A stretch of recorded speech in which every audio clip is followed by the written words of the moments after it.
Matapos ang 16 na taon ng Maguindanao Massacre, tiniyak ng Philippine National Police ang kanilang paninindigan sa pagprotekta sa malayang pamamahayag.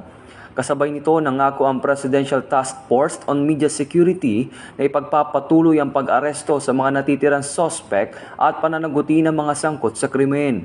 Noong taong 2009, 58 katao, 38 dito ang media workers ang pinaslang na mahigit 100 armadong lalaki na konektado sa Ampatuan Clan. Ayon kay Acting Chief PNP Police Lieutenant General Jose Melencio Nartates Jr., ipinapatupad ang policy reforms sa PNP upang matiyak na hindi magagamit ang mga pulis bilang kasangkapan ng mga abusadong politiko. Naninindigan ng Presidential Task Force on Media Security at Philippine National Police na proprotektahan ang mga mamamahayag. Noong taong 2019, nahatulan ang 28 akusado ng Quezon City Court kabilang ang mga membro ng Ampatuan Clan. Naghain din ng agarang mosyon ang Center for International Law ng agarang mosyon para sa 19 na pamilya ng biktima upang mapabilis ang pagresolba ng mga apila at mabigyan ng kompensasyon para sa mga pamilyang naulila.